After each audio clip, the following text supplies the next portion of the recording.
Kia ora koutou e te whānau. We're up to our third wero now, te wero tua toru. And this wero is about the whare nui. And we talked about the other whare, the whare kai, and we've been to the whare paku, we did the whare kai, and now we're talking about the whare nui. As you know, there's a different kōrero. All different people have their different kōrero. So this is just a little bit to share for those in here who may not have been to a whare nui or whare tipuna. On the marae at least, we have, I think in days of old, we would have had a whare whakairo, maybe a carved house, but sometimes they're not carved, so they're whare whakairo, or an ancestral house, have whare tipuna, and some others when they're built, like one down at our college here, it might be a whare nui, not necessarily a whare tipuna or even a whare whakairo. So there's just a little bit of variation on the different whare. As you know, once you come from outside, from tūmātauinga, and you come inside, it's a place of peace, and that's the whare of rongo. We talked about rongo in the kai before, for the cultivated kai and hospitality, but the rongo inside the whare nui is a place of peace and a place for kōrero. So there you go, there's a little bit about the whare nui. I'm sure there's a lot of other kōrero, and you might like to share some here with you when you do your video and your tuhinga.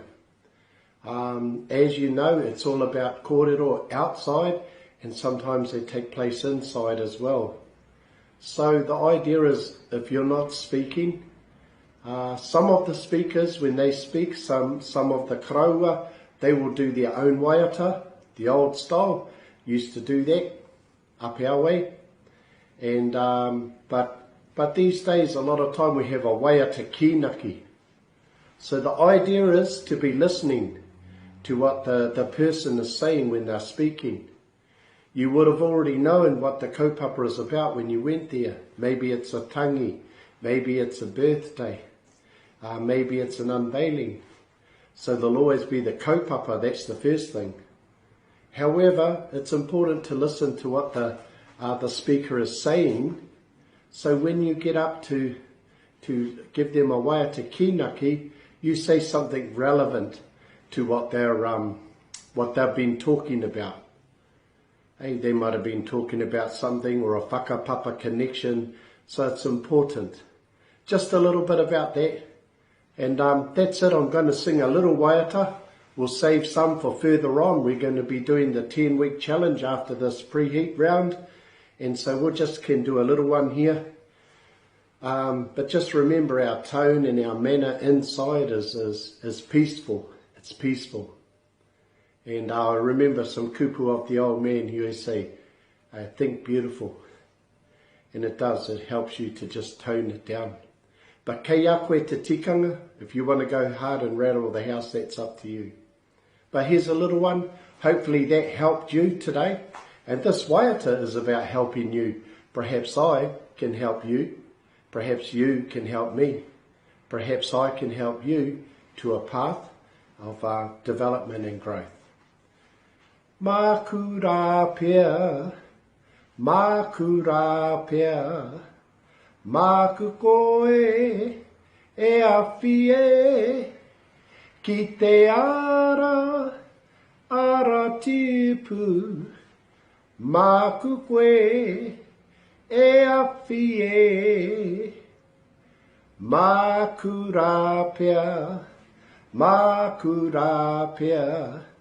māku koe e awhie, ki te ara tipu. Māku koe e awhie. And then you just wait there, then the speaker will finish with a little something to finish off. They may have been listening to your waiata, and they may say something relative there. Then they will finish off with nō reira, tēnā koutou, a tēnā tātou katoa. and then you can all take a seat. Hopefully that helps. Looking forward to seeing your videos, and well done with what you've been doing so far, and I look forward to what you have here. Don't forget to put a little bit of a tuhinga as you enter your video. Put a little bit of a tuhinga, and leave the place under the video, reply, leave that for me so I can put in some feedback. And if you get in quick enough before the next videos, you can put your comments there, and each person can have a comment, and then the person can respond to what you left. Thanks so much. Looking forward to seeing you. Te hei mauri ora.